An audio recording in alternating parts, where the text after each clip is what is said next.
Agencies of government must be supportive of airlines as both remain partners in progress. In an industry that has low profit margins and a high risk, financial institutions are also needed to help bear the burden. That's what an airline operator who has worked behind the scenes for about 30 years before floating an airline says.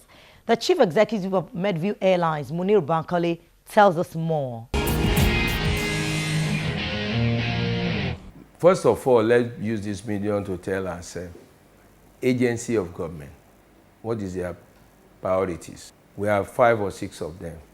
They are to provide services. The only one that is a regulator is NCA.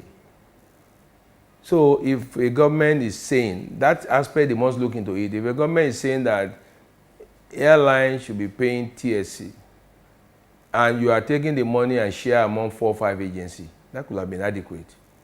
But that is not in Nigeria. NAMA will still charge you for the services for flying navigational charges. FAN will still charge you in your own country landing, parking, airport taxes. So there are a lot of double charges. We have said it, bring this thing to a small pocket. Let's take the cost. FRS is collecting. Lagos State Tax is collecting. Everybody is collecting. And who will, in his own imagination now, create business environment or try to create employment? When government agencies that are supposed to support you are the one eating you down. You want me to pay you this, pay you. We are paying everybody. There's something people should sit around the table and discuss this matter. Everybody holds. Yeah, they must hold.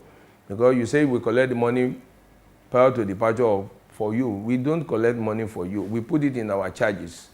And what we provide for you is that we help you to collect. So you create the window for yourself to collect your money. So if you are doing these services, what do you pay us? If you pay you money, there must be room for reconciliation for both of us to meet at a point, and there must be a schedule for payment. The business cannot close down. Both agency of government and the airline must always sit and meet at a point to discuss issue. And that is the best civilized way of doing it. Rather than hitting one airline, closing shop, or doing this is embarrassment to the nation, first of all, because it's not done internationally. People don't see this type of thing happen. Aircraft that we're talking today have been manufactured in Europe. For instance, Airbus is manufactured in Paris, in France. And if you go out of American Boeing in Seattle, the American people have every obligation to promote their own airline. If you go to Canada, CRJ. If you go to Brazil, you have Embraer. So they're all there. People can negotiate, banks can provide, there are financiers. There are so many people that play game around there, and they make business good for their people. But yeah, not even in Nigeria, in all our African countries, there is no one. And we talk about MRO, there is no one in there. And when you go outside, you are always like a corridor. You find a lot of people getting into business in MRO and they make money. So those are the factors that we cannot compare at all. And they have a stable currency. So they can play between here and 5 years to work out the plan and say, look, pounds remains the same.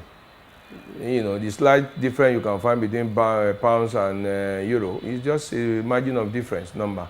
And between dollar 1.5 is still the same. You find it. So you can plan.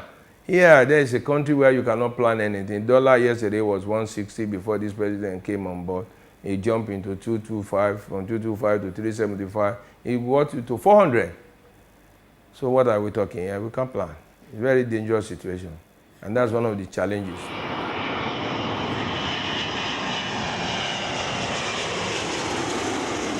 In every business, you see, risk has its variations. You have many risks in every aspect of it: financial risk, technical risk, operational risk. You have all the type of risk. But in aviation, the game is you must know it.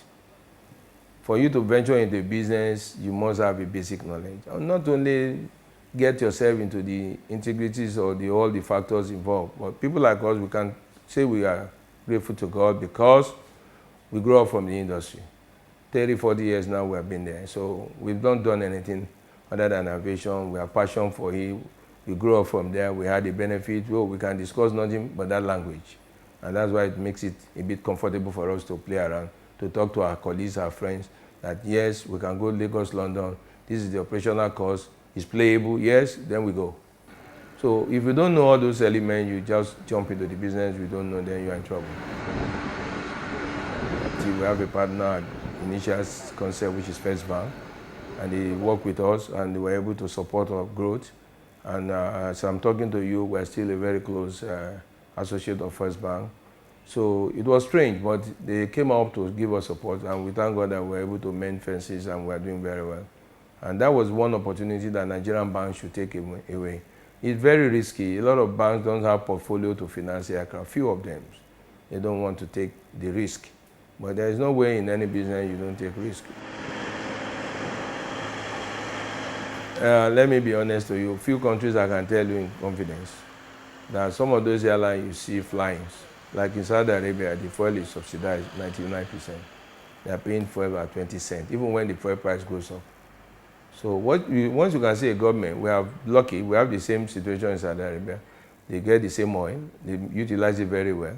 You go to Qatar, they have the best, it's the same. We are equally blessed like them, but they provide that window for their airline, and they pay like 20 cents for fuel. So here we are buying fuel at 120, 125. And our fuel, I don't want to mention their name, they keep increasing the price. Some of them recently called me that they have been fined for demurrage because the product stays on the external listing for a very long time, and as a result, they have to pay over $500,000 for demurrage.